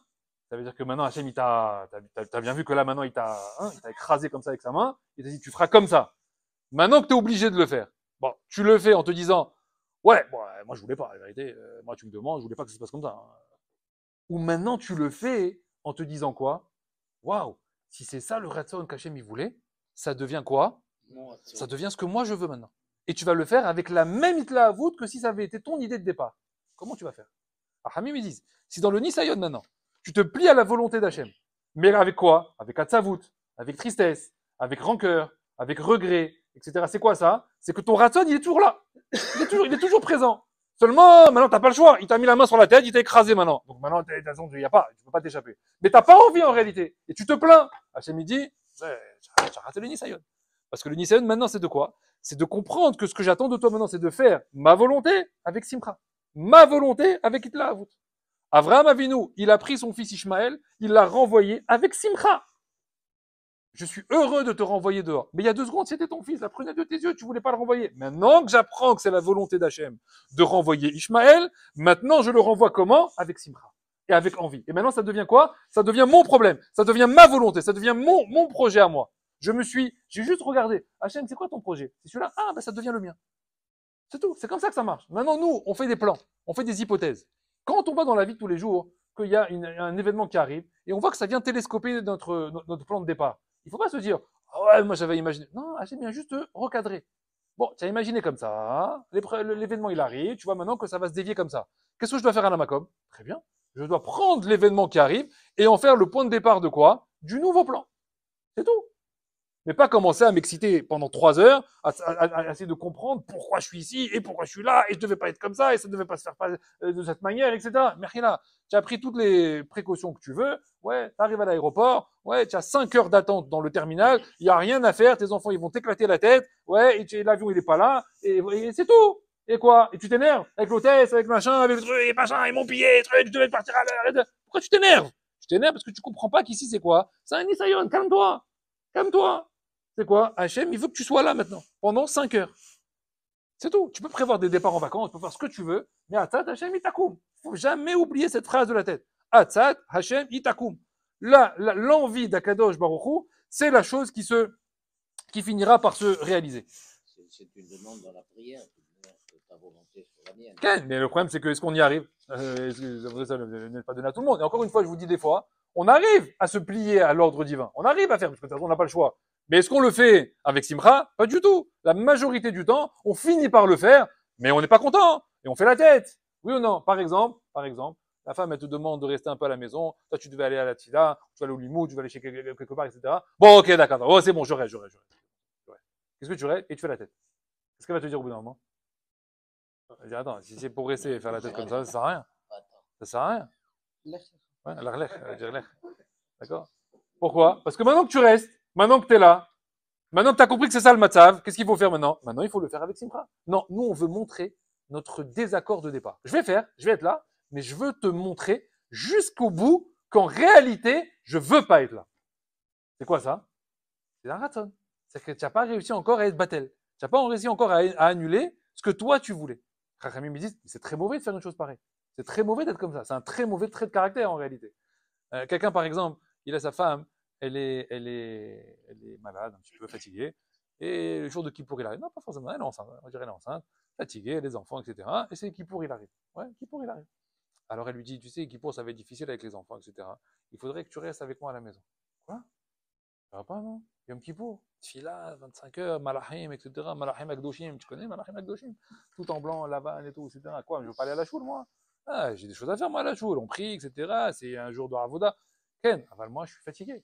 Enceinte de 7 mois, les 4 enfants sur le dos, il me saute sur les canapés pendant 8 heures d'affilée. La vérité, je vais pas tenir. La vérité, je vais pas tenir. Très bien. Lui, qu'est-ce qu'il veut? Lui, il va dire, je vais à la Sina. Et elle, Hachem Yazor. Hein? Hachem Yazor. Qu'Hachem t'aide, ma fille. Tu crois hier? C'est ça qu'il va dire. La question, elle est, Ma Hachem Shoel Meimcha. Qu'est-ce qu'Hachem il demande de toi ici? D'après toi, qu'est-ce qu'Hachem il veut ici? Il veut que tu l'abandonnes? D'après toi, qu'est-ce qu'il veut Hachem? Hachem, il y a une batte-colle qui sort et qui dit, reste à la maison. Reste à la maison. Aide ta femme. C'est de Horaïta si elle mange. C'est une histoire de Horaïta si elle mange. Peut-être ça va lui empêcher de manger. Peut-être tu vas l'empêcher de faire un histoire en restant toi, en l'aidant, etc. C'est mieux ça, non? Que d'aller prier à la tfila qui est des rabanan. La tfila de Kippour, elle est des rabanan. Biminian, c'est des rabanan. Ne pas manger, c'est un histoire de Horaïta. C'est quoi le mieux? C'est quoi la jauge? C'est que elle, tu l'empêches de manger ou que toi, tu ailles faire le mariole à la synagogue avec des 26, 52, 260, etc. C'est quoi le mieux? En plus, elle va te faire économiser de l'argent. Reste ici, reste à la maison. La question, c'est comme ça. Ma Hachem Shoel Meimcha. C'est une phrase dans la Torah, ça. Un homme doit sans arrêt se demander qu'est-ce que Hachem attend de moi maintenant? Voilà, je vis cet événement, qu'est-ce qu'Hachem il attend de moi? Un tel, il m'a dit ça. Qu'est-ce qu'Hachem il veut que je réponde? Il veut que je m'énerve, il veut que je réponde avec gentillesse, avec un sourire, avec un mot, avec 10 mots, avec 5. Qu'est-ce qu'Hachem il veut? Lui, il m'a dit ça. Comment je réponds? Lui, il m'a fait ça. Comment je réagis? Les réactions que j'ai doivent être calquées sur qu'est-ce que Hachem attend de moi? Quelle est la volonté d'Hachem maintenant? À chaque épreuve, à chaque événement de ma vie, ça arrive 10 fois par jour. 10 fois par jour, ça va arriver, 10, 20 fois par jour, à chaque événement, qu'est-ce que Hachem il attend de moi? Mon fils, il vient, j'arrive à la maison, il commence à pleurer, à hurler, il fait des caprices. Qu'est-ce qu'Hachem il attend de moi? Je m'énerve, je le rassure, je l'embrasse, je le frappe. Qu'est-ce qu'Hachem il veut? Et vous allez voir que des fois, c'est mouvant. Des fois, c'est mouvant. Hachem, il n'attend pas toujours que tu fasses le câlin, etc. C'est marqué Bathsheba, des fois, elle prenait Shlomo Améler, elle asseyait sur elle, elle le frappait. Comme ça, dit le Midrash. Elle frappait. Et là, le Midrash, il demande, il dit pourquoi? Donc, des fois, ça marche. Des fois, ça marche pas. Des fois, il faut embrasser. Des fois, il faut câliner. Des fois, il faut être sévère. Des fois, il faut être dur. Mais à quel moment il faut l'être? Toi, t'es dur quand t'es énervé, quand t'es fatigué. Et t'es câlin quand tout va bien. Mais peut-être que le moment où t'es câlin, c'est le moment où il fallait être dur. Peut-être le moment où t'étais dur, c'est le moment où il fallait être câlin. Ça dépend pas de toi. Ça dépend de la situation, en réalité. Seulement toi, tu mets ton être dans l'événement. Ça marche pas. Tu fais jouer ce que toi, tu ressens et pour juger de l'événement. Mais c'est une erreur, en réalité. Ok, tu rends du travail. Tu as travaillé pendant 8 heures. Tu es fatigué. Mais là, maintenant, là, il y a un Nisayon avec ton fils. Il a besoin d'un câlin. Il a besoin d'être rassuré de quelque chose. Il est en panique. Il n'est pas bien. Mais toi, tu es énervé de la journée. Tu es fatigué de la journée. Donc, la réaction que tu vas avoir, c'est quoi? Des réactions un peu tendues, un peu excitées. Laisse-moi tranquille. Va au lit. Tout va bien. Tout va bien. Non, tout va pas bien. Je suis en train de pleurer. Mais si, tu vas aller bien. Tu vas dormir, tout va aller bien. D'accord? Mais c'est pas ça qu'on attendait de toi ici. Là, on attendait le papa câlin. Mais Hachem, mais t'es relou aussi. Tu m'as fait une journée à me tirer une balle dans la tête. Ouais. Et maintenant, tu veux que le Nisayon, c'est que je sois câlin? Ben oui. Parce que si tu attends que je te jauge dans un Nisayon de câlin et de gentillesse, ouais, un dimanche 11h, après le petit déjeuner, en vacances, sur un transat, détente. Et là, je jauge savoir si tu es câlin ou pas. Tu crois que je vais le faire là-bas? Tu crois que c'est là-bas que je vais jauger ce trait de caractère? Non. Quand je vais le jauger, une journée de travail, des clients qui t'ont saoulé, d'accord? Les embouteillages, 22h tu arrives, et le gamin qui pleure à 22h. Voilà, ça je vais faire. Ça je vais faire. Pourquoi? Nisayon. Je veux jauger, je veux savoir si tu as une avoda trinour qui est développée. Et après, parce que toi, je t'ai entendu la semaine dernière. Tu as dit à tout le monde, moi, avec mes enfants, je suis top, je suis un super papa, Michoum Trinour, nickel, je fais très attention au Trinour, etc. Je dis, ah, Kola Kavod, c'est bien, tu es un bon Trinour, papa Trinour. On va jauger papa Trinour. On va voir. On va voir. C'est une avoda, papa Trinour. Oui, c'est avoda tachin, papa Trinour. On va voir. Ben, papa Trinour, on voit que le lendemain, à 22h, il a brûlé l'appartement parce que le petit pleurait. Ouais, alors, mais là, papa Trinour, tu vas redescendre d'un level et tu vas essayer de te retrousser les manches parce qu'en réalité, tu n'es pas là-bas. Mais c'est pareil pour une femme aussi. Moi, je suis ceci à la maison et moi, je suis cela, et moi, tu truc, etc. Mais là, ton mari, il est rentré, il était fatigué, tu commences à le critiquer, tu commences à le truc, et tu commences à le piquer, et là. Et là, c'est pas une manière de faire. Oui, mais il y a un truc, machin, il y avait ça, il y avait ça, il y avait ça. Mais c'est là-bas que je vais te jauger. C'est à cet endroit-là qu'on va travailler. Sinon, on ne travaille pas en réalité. La vie, c'est un boulot.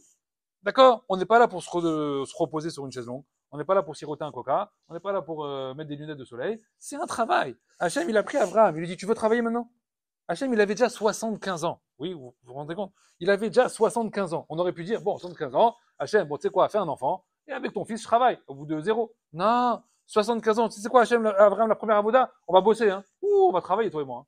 On va travailler. Sans arrêt. Il a laissé tranquille Hachem? Rien. Pas une seconde, il le laisse tranquille. Et là, ça, et maintenant, et la famine, et Sarah kidnappée, et Ishmaël, et après vous prenez les autres, c'est pareil, il travaille pareil. Prenez Yaakov, ça se dit, c'est jamais arrêté. Jamais arrêté. Son frère, il veut le tuer, Lavan, il veut l'arnaquer, après il veut le tuer également, après ça, il veut encore le retuer, Dina violé, Yosef vendu. Et ça s'arrête jamais en réalité. Ça s'arrête jamais. Même quand Yaakov, il a voulu s'asseoir, une seconde. Bah, chef Yaakov, ça y est, Atkan, j'ai eu une galère, ma vie, c'est une horreur. C'est bon, Atkan, on va se poser un petit peu. Vayeshev, regarde Rashi là-bas, qu'est-ce qu'il dit? Vayeshev, allez, Rugzo Yeshel Yosef. Allez, maintenant, on va faire Yosef. C'est quoi? Il va être vendu là-bas, etc. On va voir maintenant comment tu vas réagir. Ça s'arrête pas.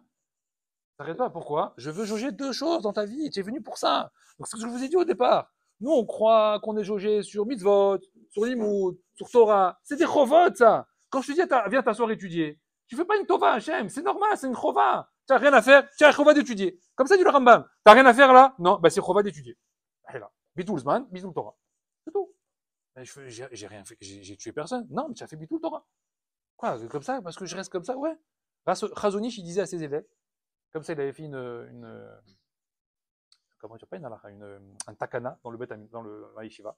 Il avait dit, j'autorise les élèves à parler entre eux 10 minutes par jour de chol. Tout et de rien. 10 minutes par jour. C'est bien. Après, c'est quoi? Après, il a dit, après, acharze, zebitul Torah. Donc, ce que tu fais là, quand tu étudies, quand tu pries, c'est des chovot. Hachem, il t'a dit, à telle heure, tu pries. À telle heure, tu étudies. Donc, tu n'as rien fait de spécial. Par contre, le Nisayon, il arrive, Hachem, il dit, voilà, là, tu vas travailler. Tu viens travailler ta émouna, tes réactions, tes comportements. Et quoi, surtout? De garder un cap. Le cap, c'est la simcha. Le cap, c'est la hitlahavut. C'est heureux de ce que tu es. Maintenant, les Chachamim me demandent, ils disent, comment on arrive à maintenir cette simcha à son niveau? Parce qu'il y a beaucoup de choses dans la vie, malheureusement, je vais vous l'apprendre, qui rendent triste. Il y a beaucoup de choses qui cassent quelqu'un, qui cassent un homme, qui cassent un être humain. C'est normal, on est des êtres humains, non? Hachem, il veut qu'on ait un régesh. On a un régesh pour d'autres choses aussi. On a des régesh pour la vie de tous les jours. Donc c'est normal qu'à un moment donné, on ait une petite chute de régime. Comment on arrive à maintenir cette simcha? Comment Avraham Avinu, il part avec un couteau pour tuer son fils en rigolant? Comment tu fais ça? Comment tu gardes cette simcha? C'est ça que je veux savoir. C'est facile de me dire il faut être saméach. Mais saméach, des fois, tu ne sais pas comment réagir. Alors, j'avais souvent entendu une phrase que j'aime pas du tout. Je vous la donne, et après je vous dis celle que je préfère. Hamim, ils disent souvent, il faut voir le monde comme si tu allais mourir demain. Comme si aujourd'hui c'était ton dernier jour, et comme si tu allais mourir demain. Voilà. Donc, aujourd'hui c'est ton dernier jour. Alors quoi? Alors, ah non, profite, alors vas-y, arrête. C'est pas le moment de faire la tête. C'est pas le moment de faire la tronche. C'est pas le moment d'être au fond du trou, etc. Ouais, d'accord, c'est ça qu'on dit. Moi, personnellement, j'aime pas du tout cette phrase. Pourquoi j'aime pas cette phrase? Parce que je trouve qu'elle est rasratique. Je trouve qu'elle angoisse. Je trouve qu'elle sclérose la personne. Tu dis ça à quelqu'un qui est un peu comme ça, un peu triste, etc. Je dis, hey, tu sais, peut-être demain, tu vas mourir. Hein. Je sais pas. Moi, bon, après, vous me dites, hein, mais je pouvais très bien aimer cette phrase, mais je sais pas. Moi, j'ai jamais aimé ce genre d'utilisation pour booster quelqu'un. Moi, je trouve que ça booste rien du tout. Au contraire, je trouve que ça met une rasera encore supplémentaire. Ah, il y en a une autre que je préfère mieux. Pense comme si hier, tu vivais pas encore. Et qu'aujourd'hui, c'est ton premier jour de vie. Et regarde ton premier jour de vie. Hier, tu n'avais rien. Hier, tu étais au niveau 0. Et tu te lèves aujourd'hui, tu as quoi? Tu as un toit, tu as une femme, tu as des enfants, tu as une parnassa, tu as ceci, tu as cela, etc. Et tu fais le bilan, et tu fais la liste. Tu as des yeux, waouh, tu as des jambes, oh, magnifique, j'ai des bras, j'ai des mains. Incroyable, j'avais rien hier. Tout ça, c'est nouveau. Chaque jour, en réalité, c'est quoi quand Hachem il dit mais Hadesh Kol Boker? Hachem, il renouvelle les matins. Parce que chaque jour, un homme, il est quoi? Bria Hadasha. C'est pour ça que tous les jours, qu'est-ce qu'on fait? On fait Netilat Yadayim. Et on dit quoi là-bas? Les brachot. C'est quoi les brachot? Qu'est-ce qu'ils disent là-bas, les Mfarshim de l'Acha, le Rashba, etc. Ils disent qu'on est Bria Hadasha. Comme Bria Hadasha, on n'est pas Bria Hadasha. Tu es Bria Hadasha. C'est quoi Bria Hadasha? Hier, il n'y a pas de hier. Hier, ça n'existe pas. Il n'y avait rien hier. Il ne s'est passé rien hier. Aujourd'hui, c'est le premier jour de ta vie. Le premier jour. Et regarde déjà le premier jour, tout ce qu'Hachem t'a donné. En un jour. Ça sera Hamim, ils disent, qui c'est avec qui Hachem il a fait ça? Avec Adam Arishon. C'est pour ça qu'il ne l'a pas créé le premier jour de la création. Parce que s'il avait créé le premier jour de la création, et il n'y a rien autour de lui, qu'est-ce qu'il aurait dit à Adam? C'est une arnaque ici. Hachem crée, il n'y a rien. Donc, qu'est-ce qu'il a fait Hachem? Il a tout mis soudard, il a tout préparé, tout bien, et après il a créé Adam. Adam, il a ouvert les yeux, il a dit, waouh, incroyable. Le premier jour j'arrive, qu'est-ce que j'ai? J'ai tout ça. C'est exceptionnel.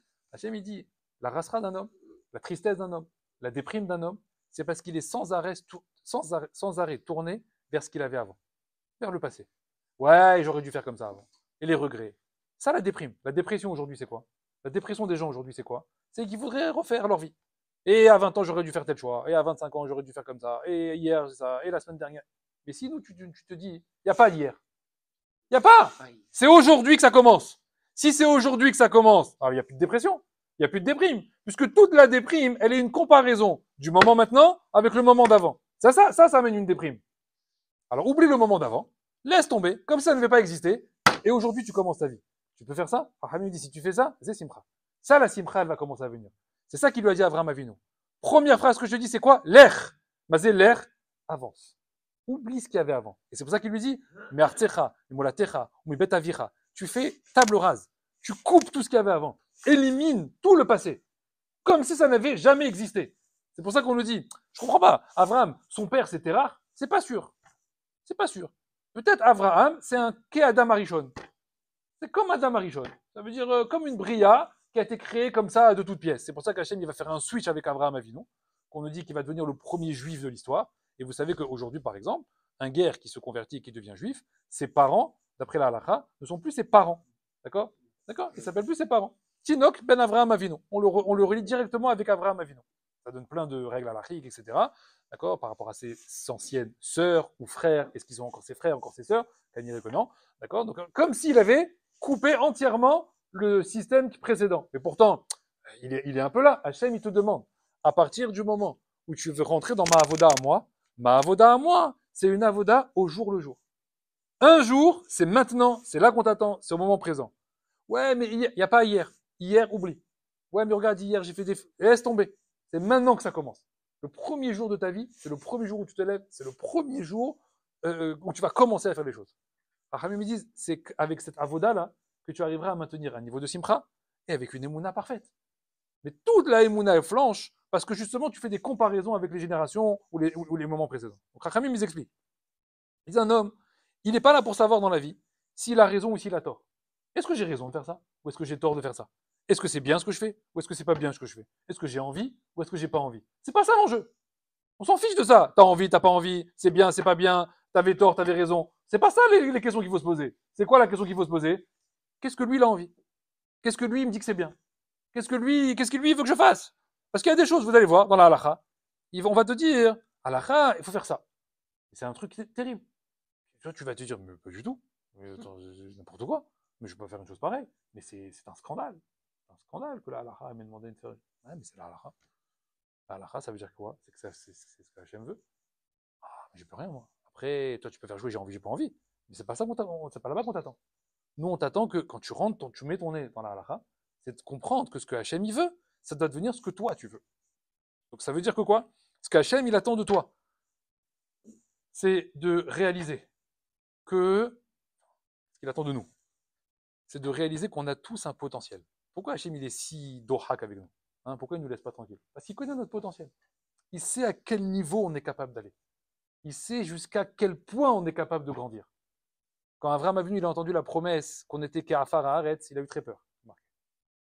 Il n'était pas content. Il a dit quoi? Ka'afar Haaretz. Mes descendants, ils seront Ka'afar Haaretz. Quoi, comme des poussières qu'on piétine. Il n'était pas content. Hachem, il est revenu sur sa névoie. Qu'est-ce qu'il lui a dit? Non, viens, sors. Ils seront Kekocheve Hashamaim, comme les étoiles du ciel. Ah, ça va, très bien. C'est quoi notre potentiel? Notre potentiel, c'est qu'à la base, on est des poussières. On ne vaut rien du tout. Mais si on réalise à quel point on a une force intérieure, un koar, de devenir comme les étoiles du ciel, d'illuminer le monde. Chachamim, ils disent, quand un homme il va réaliser ça, il arrêtera de perdre son temps dans des bêtises. De perdre son temps dans des futilités, dans des bêtises. Hachem, il t'attend pas là-bas. Ou alors de prendre nos enfants et d'en faire des footballeurs, des musiciens. C'est pour ça que je te donne un enfant. Un enfant, c'est une centrale nucléaire de Torah. D'accord? Une centrale nucléaire de Torah. À l'intérieur là-bas, c'est un cerveau, une neshama qui est exceptionnelle. Tu vas en faire un guitariste. Ah, tu le verrais écouter de la guitare, tu le verrais jouer de la guitare.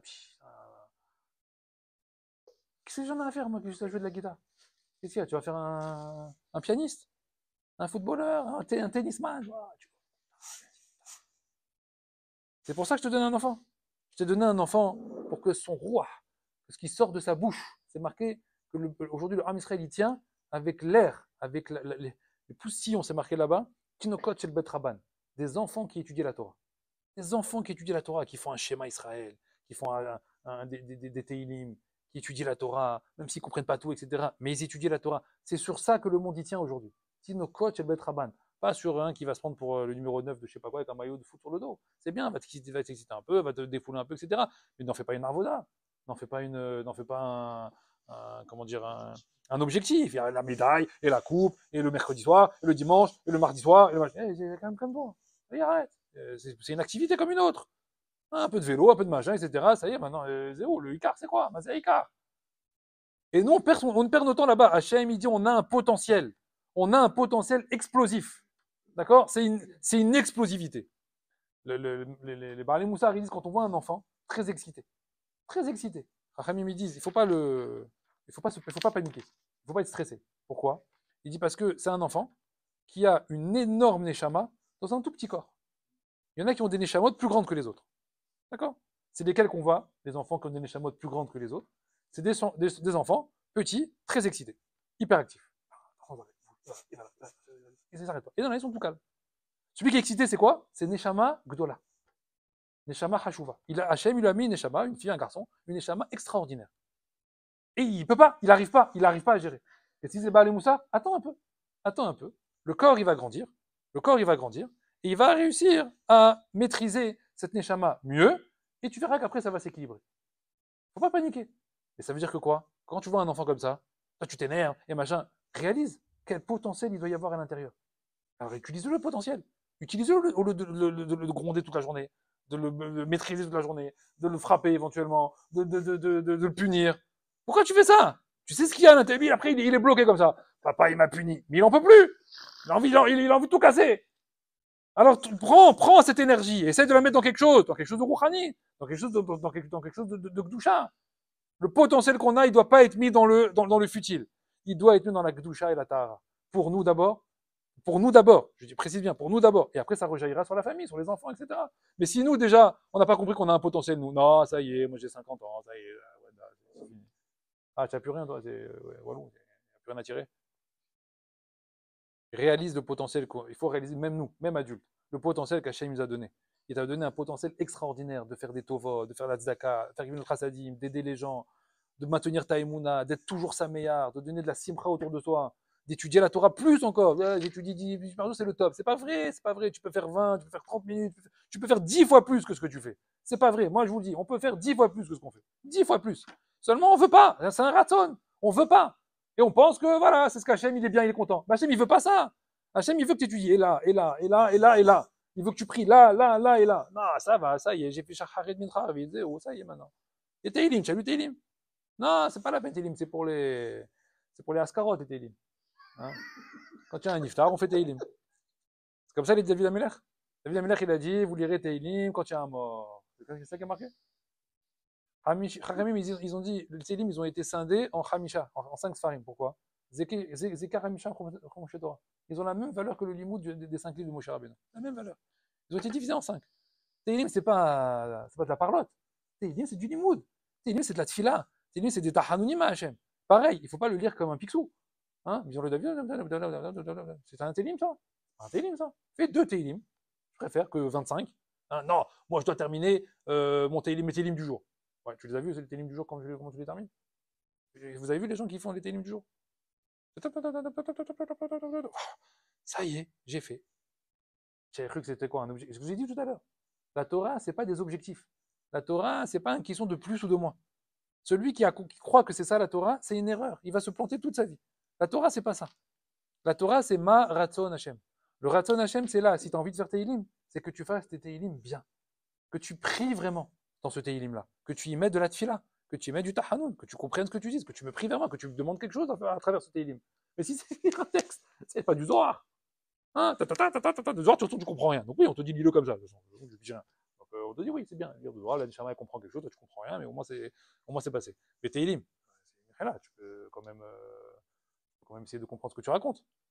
Ça, c'est la vraie Avodat Hashem. Avraham Avinu, c'est le premier qui nous enseigne cette Avodah-là.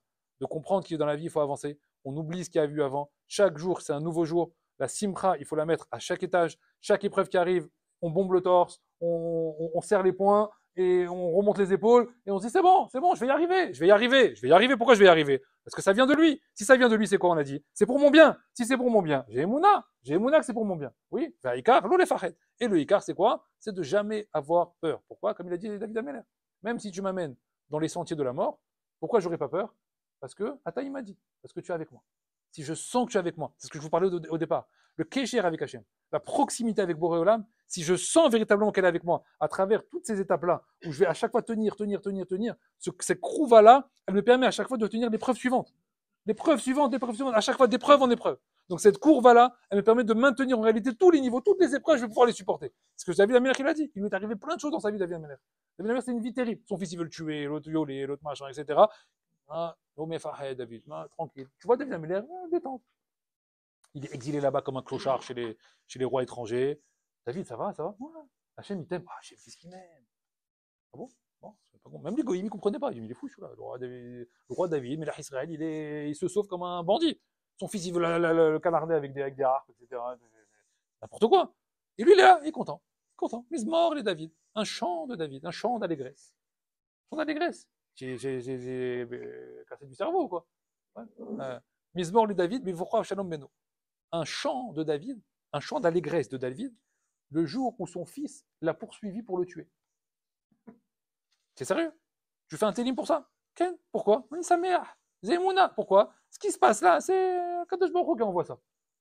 Normalement, petite épreuve. Quoi, je vais pas tenir? David Amelech, je vais pas tenir? Bah putain, je vais pas tenir. Ani sa mère! Je suis tellement heureux que mon fils il me poursuit pour me tuer. Bon, Kaniré, on n'est pas encore à ce niveau de David Amelech. Mais déjà à un autre niveau à nous. Hachem il dit, chaque épreuve que j'envoie à quelqu'un, c'est qu'il est capable de la surmonter. Donc c'est pas la peine de dire, ah, c'est trop lourd à porter. Ah non, c'est trop dur ce qu'Hachem m'a donné. Non, cherche pas. Hachem, si tu as choisi toi avec cet événement-là, c'est que toi et cet événement-là, vous faites qu'un, et toi tu es capable de supporter. Maintenant, à toi de te préparer. Il faut se préparer en amont de ce que je vous ai dit. Mouna, Simcha, Lo, les Fahed, c'est des préparations avant. Parce que si tu attends de les mettre en place sur le moment même, en panique, alors attends, ouais, Mamine, ouais, Mamine, et ça m'éarque, ouais, super, je suis content, laisse tomber, ça va pas marcher.